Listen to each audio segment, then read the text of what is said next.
afternoon. When you spoke on Sky a couple of days ago, you said, I don't want to just be the Chelsea manager, I want to be the winning Chelsea manager. What do you think the biggest challenge is going to be for you over the next few months? I think the biggest challenge in any club, in any team, is making sure you create the right culture, you create the right spirit, you have the right values.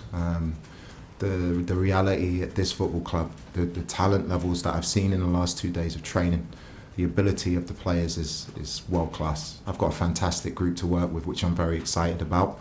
But winning teams are consistent when they have a good spirit, when they have a good energy, when they fight for each other, when they put pride in the shirt. And I think that's my job now. I think the previous coach Enzo's done a fantastic job with these players tactically. They're a very good team already. Now it's my job to try and take it to the next level, and me and my staff are going to work really hard with that. And clearly this job works within a structure that's quite different maybe from other clubs. How helpful is it for you to have had that understanding of it, to know where those boundaries are, to know where you can push and where you can't push? When you have to say yes and when you have to say no, I guess. I think that's the same at every football club. Every football club's unique in the way that it works.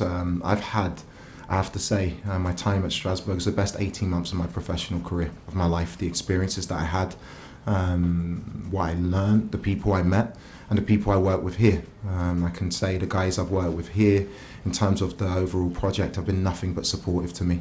Have given me confidence, have allowed me to make mistakes, have allowed me to learn. There's always going to be speculation about how these things work. I've enjoyed every moment, and I intend to fully enjoy this next step in my career with them, and hopefully bring everyone at the club success. Clearly there's been quite a high turnover of coaches in this club. I wondered before you said yes, which I'm sure was almost immediate, if you picked up the phone and you got some advice from anybody in particular who you went to. I think the turnover of managers now, regardless of club, is huge. The pressure is there from day one. I'm aware of that. If I wasn't willing to take on that pressure or that privilege, I think the bigger club you're at, the higher the pressure, but the higher the privilege. I have to take that into account. So for me, I'm looking forward to it. I can't wait. I can't wait for tomorrow night. I couldn't wait to get here when we agreed the deal and meet the players and meet the staff who have been nothing but supportive, made me feel at home. It comes with the territory. If you're scared or if you're fearful, then there's no point being a coach. I've worked so hard pretty much my whole life for this opportunity. So now I'm just going to enjoy it, which is important. I'm going to work 24 hours a day. I'm intense when I'm with the players, and I'm going to push them as hard as I possibly can to be successful. And just one for me then, what did you learn from watching from the stands, apart from the fact that you might need to just curb some of those red cards and maybe the yellow ones that followed? Yeah, I think what I learned the most, I thought Callum, who now I'm delighted has joined our coaching staff, has done an incredible job in terms of the performance. Obviously, it's very disappointing to lose any game. What I loved is the fact 70 minutes the lads played with 10 men, played with real energy, played with passion, created chances.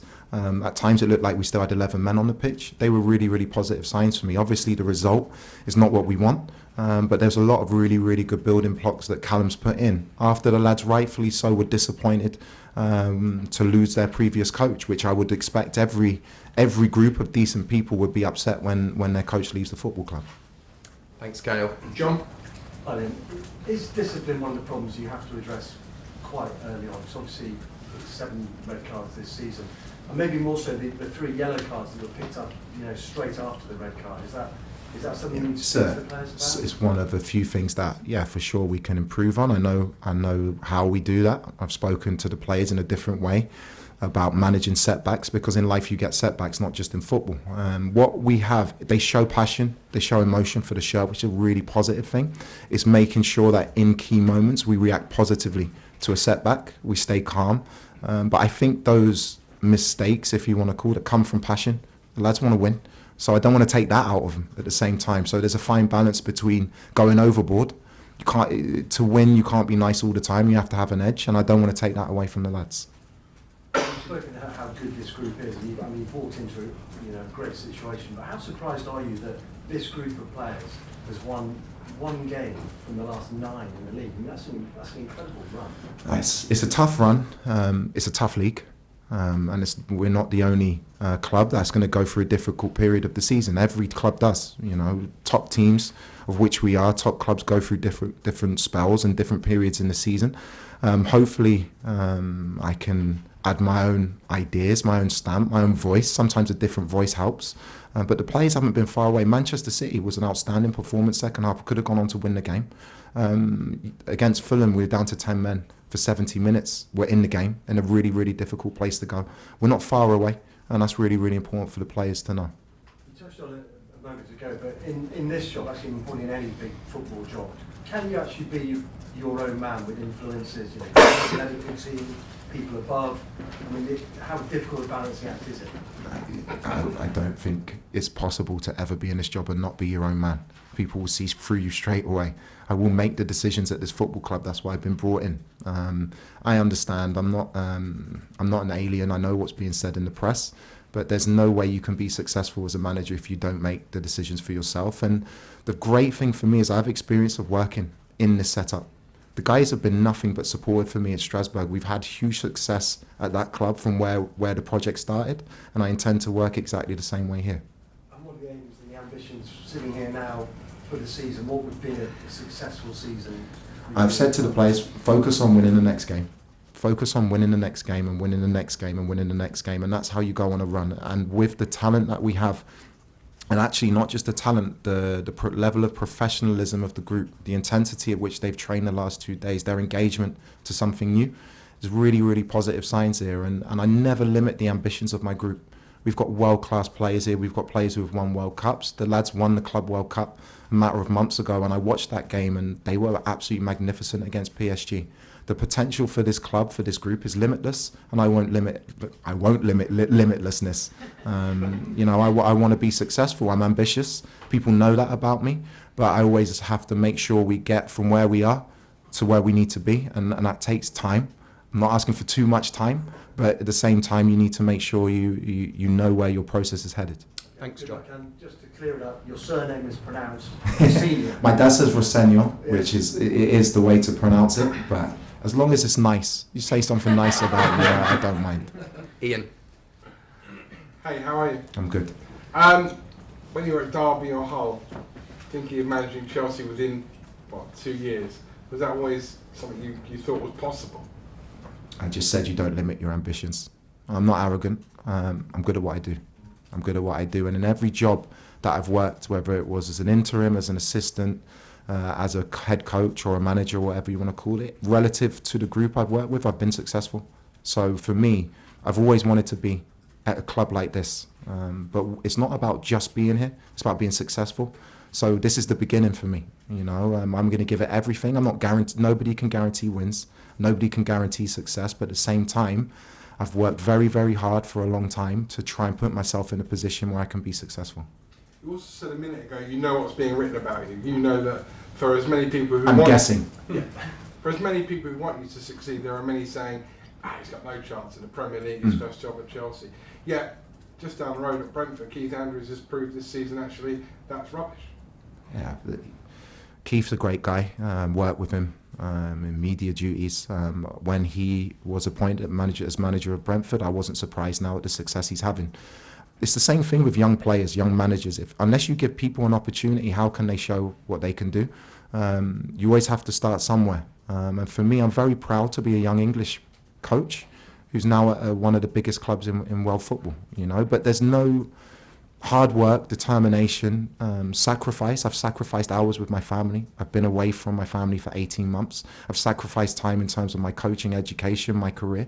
You have to give people a chance and for them to show what they can do. And that translates to the way that I will do that here. I will give my young players a chance to show, to grow, because potential is amazing when it's realised, and hopefully I can realise my own potential. Apart from the language, what's the difference between coaching in England and France? The great thing I learned, not much. People are people.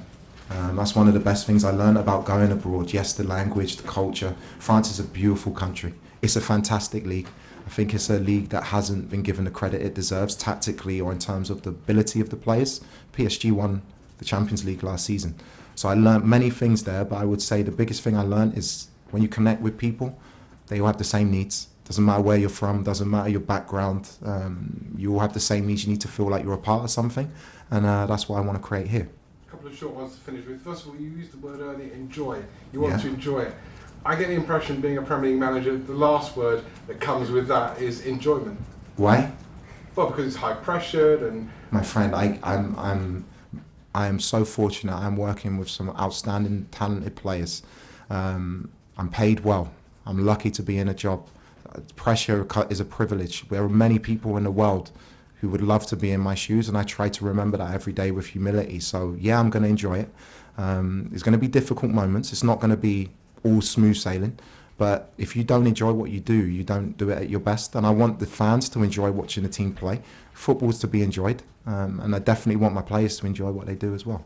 Last one, I spoke to Nathan Jones yesterday, who was gushing in his praise for you. He said that he knew when he was at Brighton that you were going to be a coach, and like him, wanted to be a coach in the Premier League.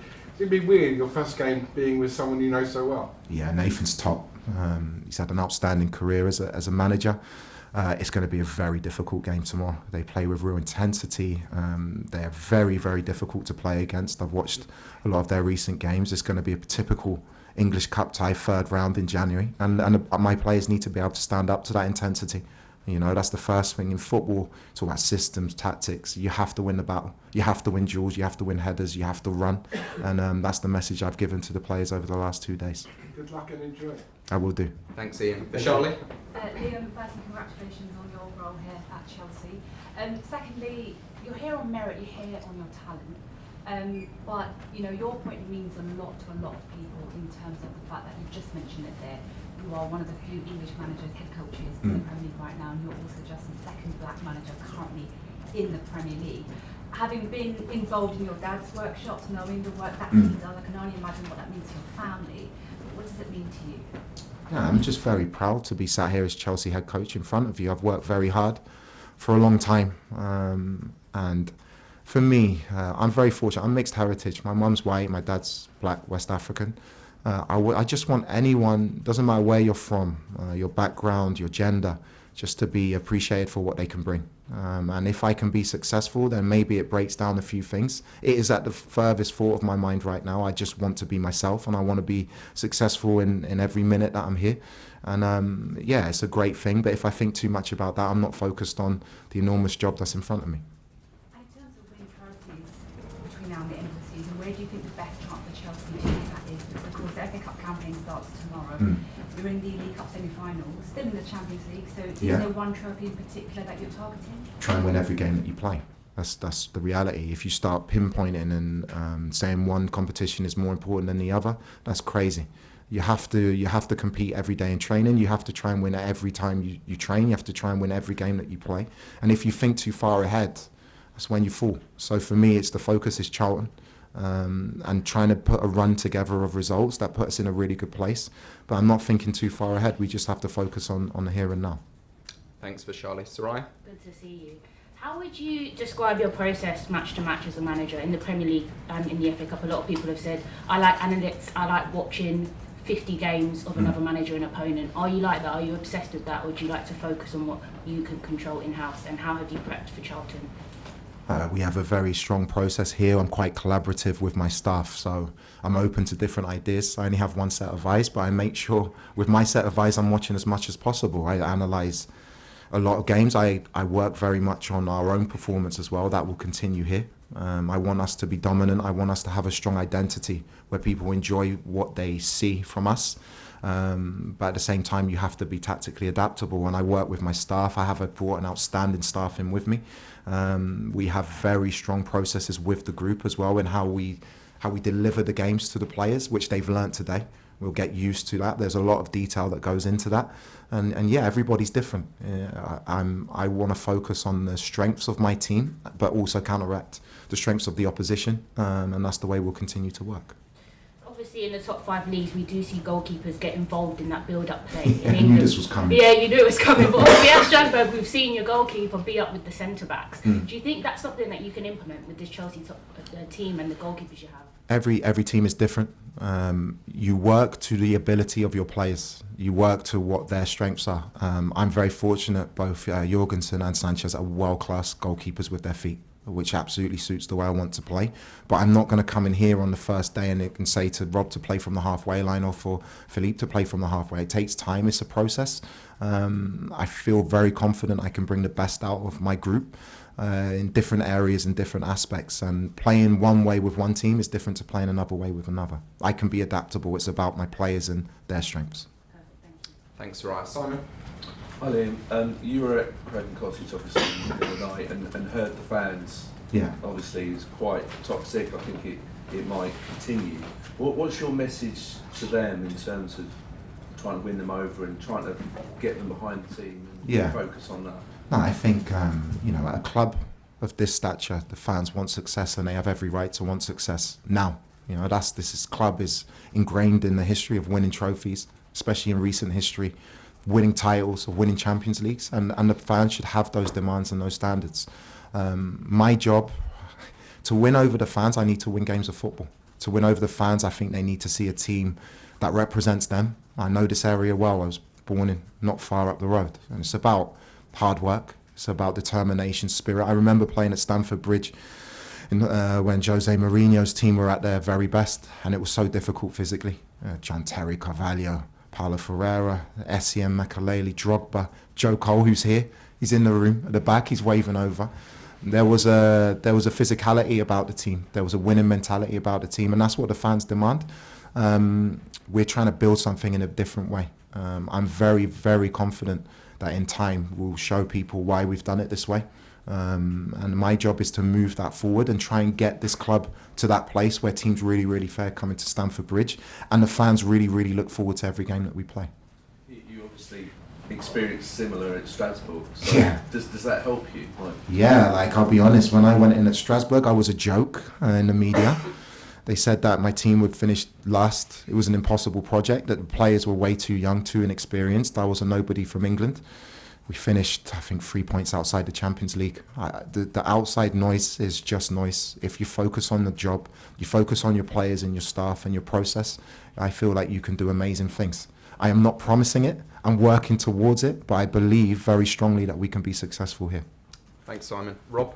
We're led to understand that it's your ability working with younger players that particularly impressed the bosses here. What is it about the way you work as a coach that makes you particularly suitable to working with guys at this stage? Well, firstly, other than Ben Chilwell, who was magnificent in 28, all I had at Strasbourg were young players, and they were a joy to work with. I've worked with senior players. I remember having a great relationship with Phil Jagielka, who was 41 at the time at Derby, or with Curtis Davis, who was 38. Age is one thing, it's your ability to learn, it's wanting to be engaged in something. I'm not going to sit here and talk about my strengths as a coach. My job is to show it on a pitch, on a match day, and in training, delivering the very highest quality of sessions and meetings to the players. I will let other people speak for me. It's not for me to speak about my own strengths. What similarities do you see between what you had to work with at Strasbourg and what you're going to work with? Some outstanding, talented players with huge potentials, but the job for me is to turn the potential into reality. There's a lot of similarities in the recruitment of both projects. There's an idea about the way that the team should play, and I fit into that. So for me, I'm very excited to get to work with this group. I've had 2 wonderful days being welcomed in by everyone. I feel at home already. The players have been magnificent with me in their engagement and how they've made me and my staff feel at home, and now I want to get into the games with them. Thanks, Rob. Ben? Liam, is your expectation that the leadership group for the players stays the same, captains, vice-captains, and specifically on Reece James? Speak a bit about his leadership qualities, and is he a midfielder or a fullback? He's a very, very good player. He's a very good player, and good players can play in many different positions. Obviously I've analysed the recent games that we've played before I've come in, and I have to say Reece, in terms of his impact on the group, in terms of his performances when he's been on the pitch, I think he's growing every day. He's growing every day, and it's exciting to be working with Reece at this stage of his career now, because I think he has levels. The exciting thing for Reece, he has levels that he can go to even beyond what he's performing now. I think that's where a lot of these players are. It's always difficult when a manager, and Enzo's been very successful here in his own way in terms of winning 2 trophies. When a manager leaves, the group should be disappointed. It's a bad thing if a manager leaves a club and the players aren't disappointed, then there's something wrong. what I've learned in the last 2 days, not just about Reece or the leadership group, all of them, they want success. All of them are honest. They've worked magnificently for me the last 2 days, and I can't wait to get to know them better and to try and help them in their leadership to come here for a long time. Thanks, Ben. And we'll finish with David. In building your idea of football, which managers were inspirational for you? It was. I grew up with my dad, and my dad was a coach, and he was obsessed by football. Therefore, I was obsessed by football. I remember being probably 6 years old, 7 years old. Arrigo Sacchi's Milan, Louis van Gaal's Ajax, Van der Sar, Davids, Clarence Seedorf, Barcelona. My dad always encouraged me to watch teams from abroad because that was the football he enjoyed, and that's influenced my thinking in terms of the way I want to see my team play. I had a great experience in France, playing against two of my idols, Luis Enrique's. I don't have a big ego. Luis Enrique's a magnificent coach. I managed to play against him. Roberto De Zerbi is someone who I have a lot of time and respect for. It will be the same in the Premier League. Pep Guardiola has been one of my heroes. I'm not afraid to say that as Chelsea manager. Now I get to go against him. Brilliant, you know. And for me, it's about having that respect for other coaches in the league, but never having too much respect where I don't think I can be successful, because I think with this group, with my idea, I think we can be successful against these teams and these coaches in our own right. And when you look at the group you have, you mentioned a lot of good qualities. Can you find a bad quality in the group, ones that maybe you need to work on? Are you talking about negative? Yeah, negative. Of course you are, you're a journalist. That was a joke. It was a joke. I'm allowed to have a joke. No, I wouldn't say I don't speak about negatives. I think the biggest hurdle we have is realising the huge potential that we have in the group, is realising it. Having what potential is one thing. I'm potentially a very good coach. My players are potential, well, some of them already are world-class players. We need to not be a potentially world-class team. We need to be a world-class team, and that's why I'm trying to take the club.